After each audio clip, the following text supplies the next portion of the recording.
The line at the cafe moved slowly, the hum of espresso machines filling the air like a tired sigh. Marcus Hale checked his watch for the third time in 2 minutes. $15 billion. That was the valuation of the company he'd built from nothing. Yet here he was, irritated because his coffee was taking too long.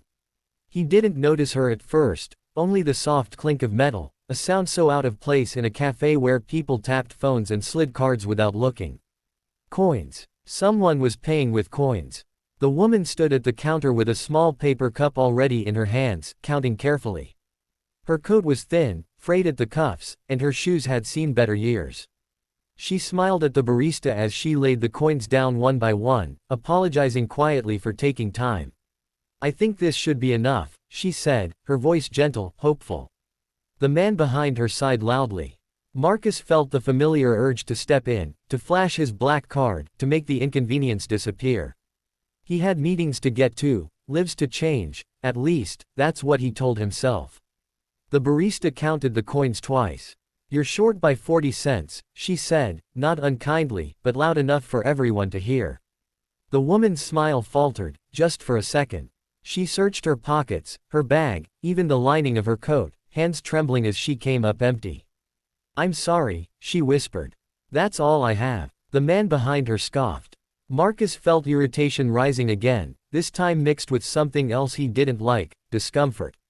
"I'll just take the smaller cup," the woman said quickly, forcing her smile back into place, as if shrinking her order could also shrink the moment.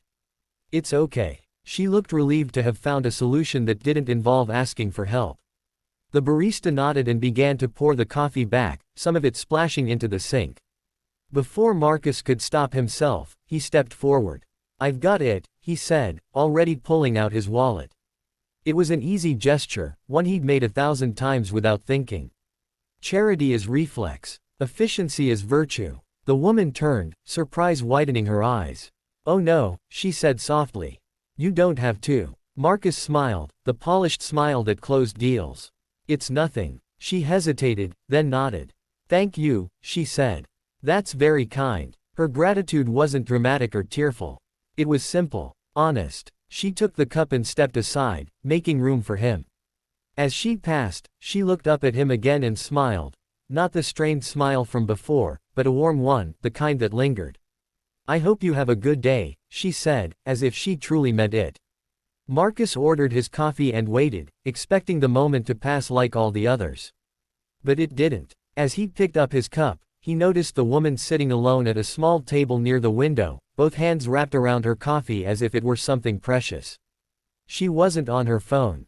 She wasn't rushing. She simply sat there, watching the world outside with quiet attention. Marcus felt an odd pull, a curiosity he couldn't explain. He found himself walking over. "Mind if I sit?" he asked. She looked up, surprised again, then nodded. Of course. Up close, he could see the fine lines at the corners of her eyes, the kind that came from years of smiling through difficulty. "I'm Elena," she said. "Thank you again." "Marcus," he replied. They shook hands, and her grip was firm. Not weak. Not apologetic. "If you don't mind me asking," he said, lowering his voice, "why coins?" She laughed softly, not embarrassed. "Because that's what I have," she said. "I get paid in cash for cleaning offices at night. Tips sometimes. Coins add up." She shrugged. "Every little bit counts." Marcus nodded, unsure what to say. He was used to numbers that existed only on screens, to wealth that moved invisibly. Coins felt real, heavy. "Do you come here often?" he asked. "Once a week," Elena said. "It's my treat. After a long night, I come here before going home. It reminds me that I'm still allowed small joys." She looked down at her cup, then back at him. "I lost my husband 3 years ago. Cancer. We used to come here together when we were younger, when this place was just a tiny shop. He loved the smell." Her smile softened, tinged with sadness but not broken by it. "Now I come alone. But it still makes me happy." Marcus felt something shift inside him. He thought of his own mornings, rushed, transactional, always thinking of the next thing. Happiness, for him, had become a moving target. "You don't feel resentful?" he asked before he could stop himself. "I mean, after everything." Elena considered the question. "Of course I do," she said honestly. Some days are very hard. But resentment doesn't pay the bills, and it doesn't bring him back. Smiling helps me breathe. And breathing helps me keep going. She lifted her cup slightly. This coffee helps too. They sat in silence for a moment, the noise of the cafe fading into the background. Marcus checked his watch again out of habit, then stopped. For the first time in a long while, he didn't feel the urge to leave. You know, he said slowly, I run a company that designs office spaces. We're in hundreds of buildings downtown. Elena raised her eyebrows. That sounds important. It's busy, Marcus said.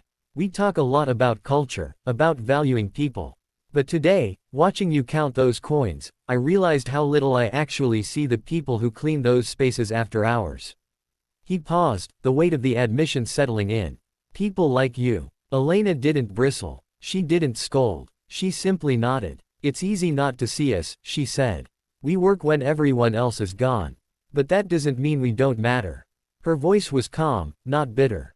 All we want is respect. And maybe a little understanding. Something in Marcus broke open then, not in a dramatic way, but like a door finally unlocked. He thought of the janitors he'd passed without a glance, the cleaning crews outsourced to save costs, the emails about efficiency and margins. You're right, he said quietly. You matter. When he stood to leave, Marcus felt different. Lighter, but also heavier with responsibility. Elena, he said, would you be willing to talk more sometime? I'd like to hear your ideas about the places you clean. What works? What doesn't? She looked at him skeptically, then smiled. If you're serious, she said, I'd be happy to. Over the next few weeks, Marcus made changes that surprised everyone, including himself. He started working late, walking the buildings after hours, introducing himself to the cleaning staff. He listened. He learned names. He learned stories. He raised wages, improved schedules, added benefits. Not as a press move, not as a headline, but because he could no longer pretend not to see. And Elena, she became a quiet advisor, pointing out things no executive report ever had. Corners that were always missed because of poor lighting. Break rooms that felt like afterthoughts. Simple fixes that made people feel human.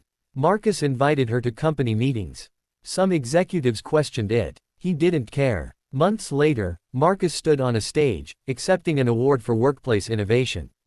Cameras flashed. Applause thundered. He spoke about culture and leadership, but at the end, he told a different story. He told them about a woman who paid with coins and a smile, and how that moment taught him more about value than any balance sheet ever had. In the audience, Elena watched from the back, her hands clasped, her smile quiet and proud. Marcus found her eyes and nodded, a silent thank you. He knew then that success wasn't about how fast the line moved or how much money changed hands. It was about seeing people, truly seeing them, and understanding that dignity, like coins, might seem small on its own, but together, it adds up to something priceless. And every time Marcus walked into that cafe now, he listened for the sound of coins, not as an inconvenience but as a reminder of the moment that changed him forever.